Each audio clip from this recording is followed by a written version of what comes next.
Hi everyone, welcome back to EnerJennyTV. It's Jenny here. Today we will be interviewing a very special guest.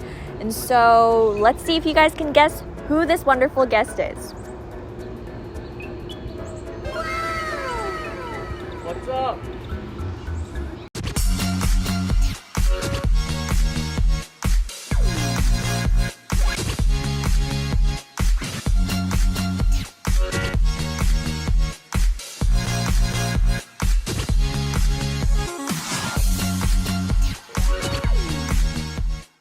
All right, so let's get started with our interview.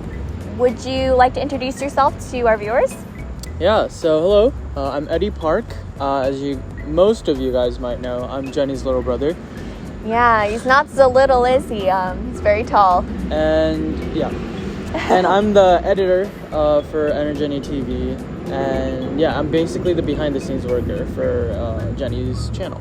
Absolutely. So for those of you who might not know our process, I film the videos, I send the videos to Eddy, and then that's where his magical work kind of begins. So Eddy, do you want to share a little bit about what you do? Yeah, of course. It depends on what type of video we make, but each video has a different process. For example, if it's a video of Jenny and I playing the cello and viola together, we might have a separate audio that we might have to sync with the video itself. Or Absolutely, if we're recording a rest, there's no subtitles or any, voiceovers. So we can just use, the video itself with some music behind it. And there's a lot of other things. There's a lot of subtitles to add and some special effects. A lot of work. And yeah, some green screens. A lot of it is green screen. So yeah. So which video, in your perspective, or which kinds of videos are the most difficult for you? The most difficult, there's not a lot of difficult ones, but probably the most time consuming is the pronunciation videos. Yeah. There's a lot of subtitles and a lot of special effects I have to add in the background. Yeah. So the pronunciation videos, and also, like I said before, this audio syncing of us playing together is probably one of the hardest ones to make. All right, so reflecting on our year with EnerJennyTV, almost a year and a half. How many, what is the average views per post that we get? I guess the average views are kind of range from 70-ish to, on a good day, about 200. Yeah. It depends on the video we make though, which is quite interesting actually. Yeah, but I guess what we can conclude is that we don't get, a whole ton of views or subscribers. Yeah. Why do you think that is so? I guess one, we're a fresh channel in a way. Sure. We've only been live for a year and a half. We haven't gotten the the spread and our name out, I guess. Yeah. So our subscribership sense. Hasn't been that much, but also I think it's just the topics that we kind of talk about is quite serious. Exactly. And it's obviously not entertaining. Exactly. If we take a look at some channels that get a lot of subscribers and views, they tend to focus on topics that are funny. Yeah, funny or trends. Yeah, it was very trendy, but obviously the topic that we discuss, it's not that. It's just not in that kind of way. We don't film in that kind of way to really target entertaining things or things like that. So, yeah, I guess that could be a reason why. Mm-hmm.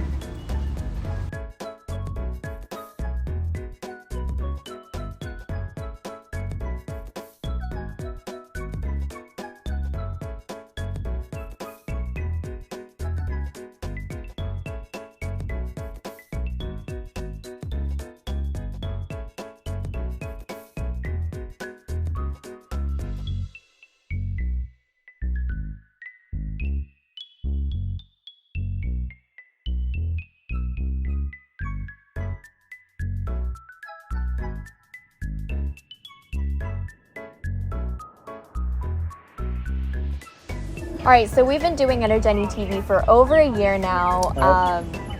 And why do we continue to post videos? I think we just, honestly, in the beginning, we were kind of subscribers, views. But as we went on, I think we, kind of, grasped, what our main idea was and, our goal? Our goal, I guess, yeah.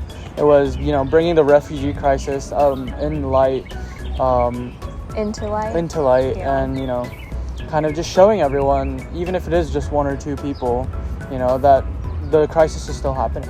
Yeah, and actually I think what we started to realize is that we really enjoy sharing the perspective changes that we feel along the way as well. It's not like we know everything and we're trying to teach things to everybody. It's like we're learning together with all of you guys. So what is, I guess, an example of that, of like when your perspective changed about refugees? Well, at first, like the first time I heard about refugees, you know, I've always thought, you know, they're gonna have a better life when they come to the United States. I've always had that assumption in my mind, but as soon as I joined the nonprofit organization City of Refuge and I started to peer tutor, I met a 6-year-old kid. Very cute. Yeah, he was adorable. But his father was from Myanmar, and every time I go there, you know, they had pictures of Myanmar, you know, the pictures of their grandparents, and they always had, you know, Myanmar. They never forgot their country, and they always missed their country, and it just kind of like hit me that, you know, refugees will always and forever miss their country because they didn't migrate, they didn't immigrate. It wasn't their choice. Yeah, exactly. So they didn't just like had a choice to come to the United States. So that's like one thing that mainly changed. Yeah, like they're fleeing from persecution and from, you know, emergency disasters and things like that. That's really interesting because I kind of felt the same thing when I was tutoring my refugee student who's from Eritrea. Yeah. She's much actually older than your student. I think she's only 1 or 2 years younger than me. But what I realized is that, you know, when I was having a conversation with her, she's telling me how Chicago is so cold and where she's originally from is not that cold, and she really misses the sun and just like her traditional dancing, you know, routines with her family members. And so, you know, that was just like a very, very enlightening moment where I realized that, you know, refugees, they need a lot more help in terms of like resettling. And it's not just about, oh, you came to the United States and now everything is fixed. Exactly. Yeah.